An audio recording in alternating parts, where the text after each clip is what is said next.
ஓம் சாந்தி. 27/11/2024 இன்றைய முரளியின் முக்கிய சாரம். இனிமையான குழந்தைகளே, எல்லைக்குட்பட்ட உலகத்தின் வீணான விஷயங்களில் தங்களது நேரத்தை வீணடிக்கக்கூடாது. புத்தியில் எப்பொழுதும் உன்னதமான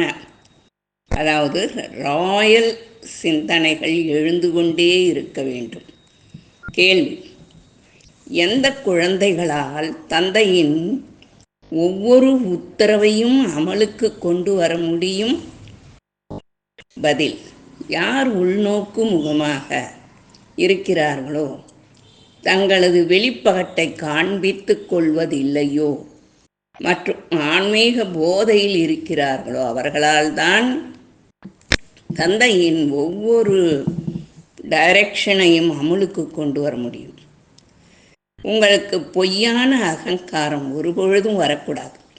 உள்ளுக்குள் மிகுந்த பரிசுத்த தன்மை இருக்க வேண்டும். ஆத்மா மிகவும் நல்லதாக இருக்க வேண்டும். ஒரு தந்தையிடம் உண்மையான அன்பு இருக்க வேண்டும். ஒரு பொழுதும் உப்பு தண்ணீர் கசப்பான சம்ஸ்காரம் இருக்கக்கூடாது. அப்பொழுதுதான் தந்தையின் ஒவ்வொரு உத்தரவும் அவங்களுக்கு வரும்.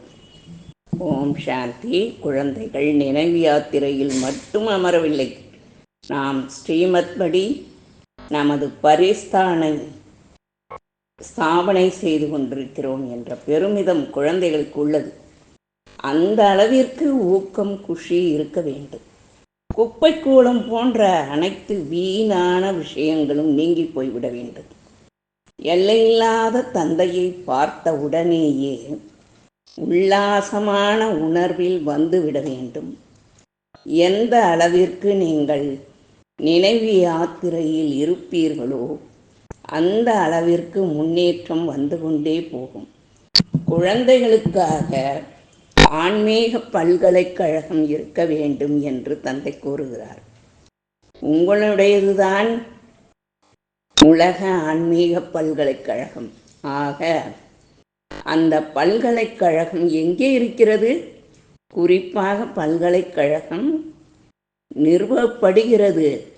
அதனுடன் கூடவே மிகவும் ராயல் தரமான தங்கும் விடுதியும் இருக்க வேண்டும். உங்களுடைய சிந்தனைகள் எவ்வளவு ராயலாக இருக்க வேண்டும்? குழந்தைகளுக்கு எப்படி கற்பித்து உயர்ந்த தேர்வில் தேர்ச்சி அடையுமாறு செய்விக்க வேண்டும் என்று தந்தைக்கு நினைவு வருகிறது. குழந்தைகளே, முதலில் நீங்கள் உங்களது குறைகளை நீக்குங்கள் என்று பாபா கூறுகிறார். என்னிடம் எவ்வளவு அவகுணங்கள் உள்ளது என்று தங்களை பாருங்கள். அப்பேற்பட்ட குழந்தைகள் கூட இருக்கிறார்கள். மேலும் குழந்தைகளாகி நீங்கள் இப்பொழுது சங்கமத்தில் உள்ளீர்கள். மற்றபடி அவர்கள் அனைவரும் அசுத்தத்தில் விழுந்துள்ளார்கள். எப்படி குப்பை கூளங்களின் ஓரத்தில் குடிசைகளை அமைத்து அசுத்தத்தில் அமர்ந்திருக்கிறார்கள் அல்லவா?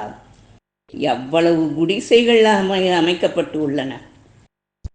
இது பிறகு எல்லையில்லாத விஷயமாகும். இப்பொழுது அவற்றிலிருந்து வெளியேற்றுவதற்காக சிவபாபா உங்களுக்கு மிகவும் எளிய வழி முறையை கூறுகிறார். ஆகவே குழந்தைகளுக்கு அந்த அளவுக்கு புத்தி இல்லை என்று பாபாவிற்கோ ஆச்சரியம் ஏற்படுகிறது. பாபா நம்மை எங்கிருந்து வெளியேற்றுகிறார்? பாண்டவ அரசாங்கத்தை நிலைநாட்டுபவர் தந்தையாவார். சொர்க்கமாக இருந்த பாரதம் இப்பொழுது நரகமாக உள்ளது. ஆத்மாவின் விஷயம், ஆத்மா மீதுதான் இரக்கம் வருகிறது. ஆகவே இப்பொழுது நீங்கள் சங்கம யுகத்தில் மலர் போல ஆகிறீர்கள். ஆத்மா சத்தோ பிரதானமாக ஆகிவிடும். பிறகு வசிப்பதற்கு கூட சத்தோ பிரதானமான மாளிகை கிடைக்கும். உலகமே புதியதாக ஆகிவிடுகிறது. எனவே குழந்தைகளுக்கு குஷி இருக்க வேண்டும். வரதானம் நிமித்தமாக எந்த ஒரு சேவையையும் செய்து கொண்டு எல்லையற்ற உள்ளுணர்வு மூலம் வைப்ரேஷன்களை பரப்பக்கூடிய எல்லையற்ற சேவாதாரி ஆகுக.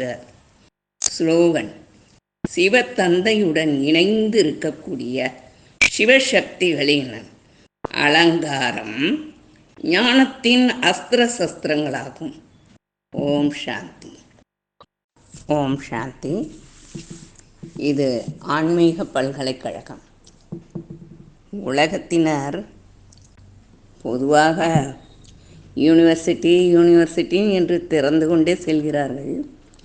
அதனை பற்றி தந்தை கூறுகிறார், பாருங்கள்.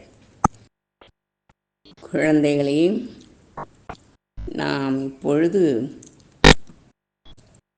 நினைவு யாத்திரையில் மட்டும் அமரவில்லை. நாம் ஸ்ரீமத் படி நமது பரிஸ்தானத்தை ஸ்தாபனை செய்து கொண்டிருக்கிறோம் என்ற பெருமிதம் குழந்தைகளுக்கு உள்ளது.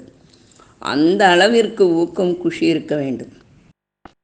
குப்பை கூளம் போன்ற அனைத்து வீணான விஷயங்களும் நீங்கி போய்விட வேண்டும். எல்லையில்லாத தந்தையை பார்த்தவுடனேயே உல்லாசமான உணர்வில் வந்துவிட வேண்டும். எந்த அளவிற்கு நீங்கள் நினைவு யாத்திரையில் இருப்பீர்களோ அந்த அளவிற்கு முன்னேற்றம் வந்து கொண்டே போகும். குழந்தைகளுக்காக ஆன்மீக பல்கலைக்கழகம் இருக்க வேண்டும் என்று தந்தை கூறுகிறார். உங்களுடையதுதான் உலக ஆன்மீக பல்கலைக்கழகம். ஆக அந்த பல்கலைக்கழகம் எங்கே இருக்கிறது? குறிப்பாக பல்கலைக்கழகம் நிறுவப்படுகிறது, அதனுடன் கூடவே மிகவும் ராயலான தங்கும் விடுதியும் இருக்க வேண்டும். உங்களுடைய சிந்தனைகள் எவ்வளவு ராயலாக இருக்க வேண்டும். குழந்தைகளுக்கு எப்படி கற்பித்து உயர்ந்த தேர்வில் தேர்ச்சி அடையுமாறு செய்விக்க வேண்டும். அதன் மூலம் இவர்கள் உலகத்திற்கு அதிபதியாக ஆகப் போகிறார்கள் என்று தந்தைக்கோ இரவு பகலாக இதே சிந்தனை இருக்கிறது. உண்மையில் உங்களுடைய ஆத்மா தூய்மையாக சதோ பிரதானமாக இருக்கும் பொழுது உடல் கூட எவ்வளவு சதோ பிரதானமாக அழகாக இருந்தது. ராஜ்யம் கூட எவ்வளவு உயர்ந்ததாக இருந்தது. உங்களுடைய நேரம் எல்லைக்குட்பட்ட உலகத்தின் குப்பை கூளம் போன்ற விஷயங்களில் நிறைய வீணாகிறது. மாணவர்களாகிய உங்களுக்குள் அசுத்தமான எண்ணங்கள் இருக்கக்கூடாது. குழுக்கள் ஆகியவையும் மிகவும் நல்லதாக அமைக்கிறார்கள். ஆனால் யோக பலம் இல்லை. நாம் இதை செய்வோம் அதை செய்வோம் என்று நிறைய பொய் சொல்கிறார்கள். நான் இவர்களை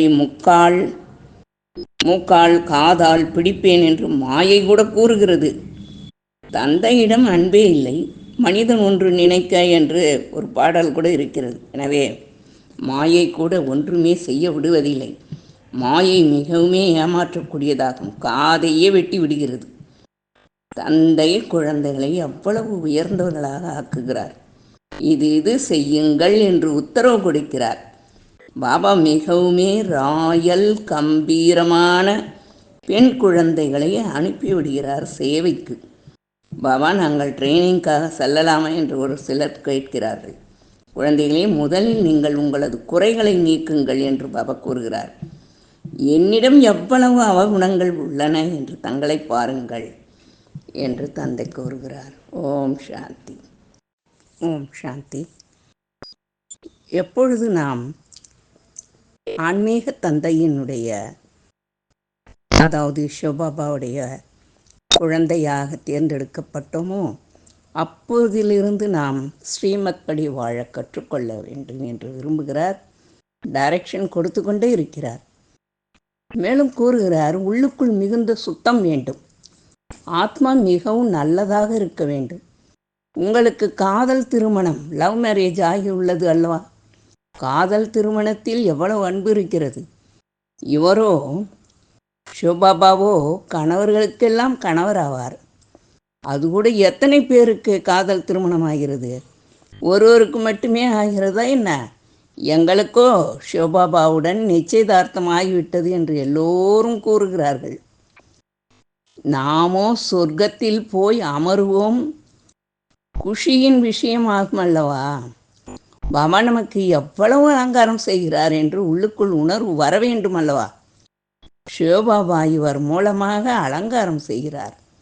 நாம் தந்தையை நினைவு செய்து செய்து சத்தோ பிரதானமாக ஆகிவிடுவோம் என்பது உங்களது புத்தியில் உள்ளது. இந்த ஞானம் வேறு யாருக்கும் தெரியவே தெரியாது. இதில் மிகுந்த போதை இருக்கிறது. இப்பொழுது இதுவரையும் இந்த அளவிற்கு போதை ஏறுவதில்லை. அவசியம் ஆகத்தான் போகிறது. அதீந்திரிய சுகம் பற்றி கோபியர்களிடம் கேளுங்கள் என்ற பாடல் கூட உள்ளது. இப்பொழுது உங்களது ஆத்மாக்கள் எவ்வளவு சீச்சியாக உள்ளது. எப்படி மிகவும் சீச்சியான குப்பையில் அமர்ந்தது போல அவர்களை தந்தை வந்து மாற்றுகிறார், மறுமலர்ச்சி ஏற்படுத்துகிறார். மனிதர்கள் சுரபிகளை மாற்றம் செய்கிறார்கள். அப்பொழுது எவ்வளவு குஷி ஏற்படுகிறது. உங்களுக்கும் இப்பொழுது தந்தை கிடைத்துள்ளார். எனவே படகு கரையேறிவிட்டது. நாம் எல்லையில்லாத தந்தையினுடையவராக ஆகிவிட்டோம். ஆகவே எவ்வளவு சீக்கிரம் திருந்த வேண்டும் என்று புரிந்துள்ளீர்கள். இரவு பகலாக இதே குஷி, இதே சிந்தனை இருக்க வேண்டும். யார் உங்களுக்கு மார்ஷல், அதாவது சேனாதிபதி கிடைத்துள்ளார் பாருங்கள். இரவு பகலாக இதே சிந்தனையில் இருக்க வேண்டியுள்ளது. யார் யார் நல்ல முறையில் புரிந்துள்ளார்களோ, அடையாளம் கண்டு கொண்டுள்ளார்களோ, அவர்கள் அப்படியே பறந்து செல்வார்கள். அதுபோல ஆகிவிடுகிறார்கள். ஓம் சாந்தி.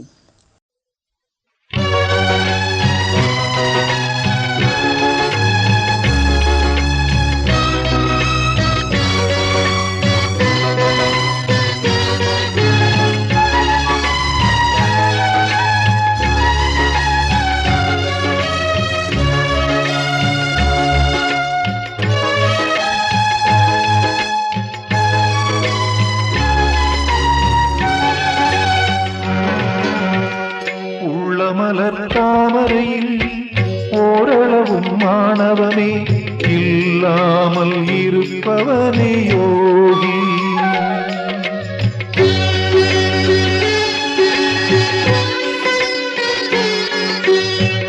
உள்ள மலர் தாமரையில் ஓரளவும் மாணவமே இல்லாமல் இருப்பவனே யோகி.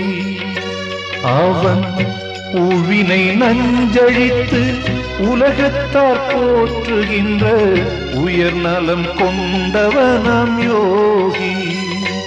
அவன் உவினை நஞ்சழித்து உலகத்தார் போற்றுகின்ற உயர் நலம் கொண்டவனாம் யோகி.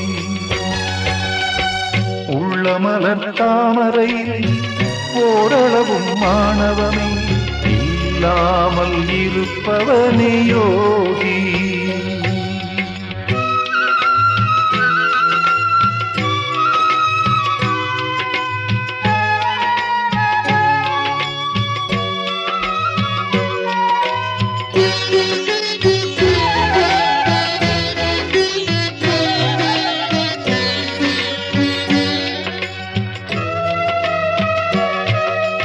ஆயிரம் துன்பம் கூடி வந்தாலும் அஞ்சுவதில்லை. அவன் தாயின் சால பரிந்தருள் காட்ட தயங்குவதில்லை.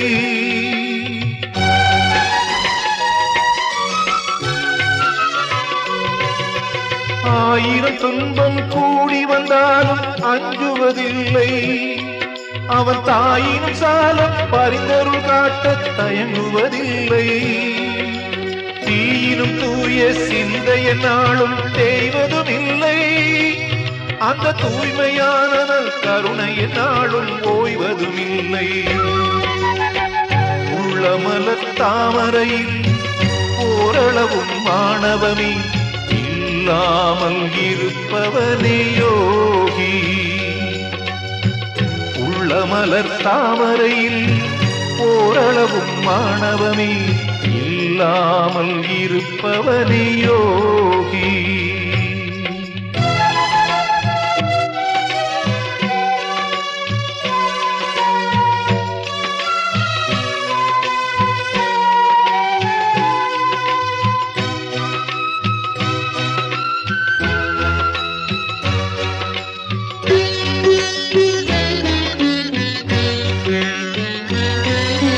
வெற்றி என்றாலும் தோல்வி தோல்வி என்றாலும் விவேகமாயவன் எதிர்கொள்வான். வெற்றி என்றாலும் தோல்வி என்றாலும் விவேகமாயவன் எதிர்கொள்வான். இந்த சுற்றி வரும் பூமி தர்ம நிலை கொள்ள சோர்விலாமலே பணி செய்வான்.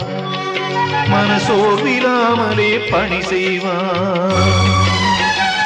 உள்ள மலர் தாமரையில் ஓரளவும் மாணவமே இல்லாமல் இருப்பவனே யோகி.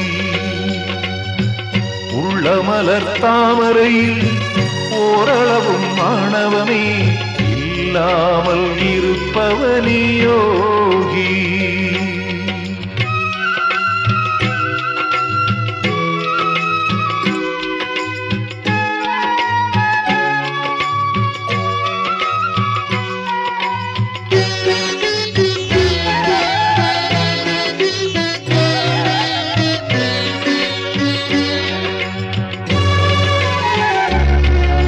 கொஞ்ச நேரமும் சுயநலமில்லாத யோகி. நெஞ்சில் ஈரமும் ஞானமும் உலாவும் தேகி. வஞ்சக பேயினை அடித்து விரட்டிய ஞானி. வாழ்வில் கழுப்பினை தேடி அடைகின்ற தேனி. உள்ள மலர் தாமரையில் ஓரளவும் மாணவமே இல்லாமல் இருப்பவனே யோகி. அவன் உவினை நஞ்சழித்து உலகத்தார் போற்றுகின்ற உயர்நலம் கொண்டவனம் யோகி. உள்ள மலர் தாமரையில் ஓரளவும் மாணவமே இல்லாமல் இருப்பவனே யோகி.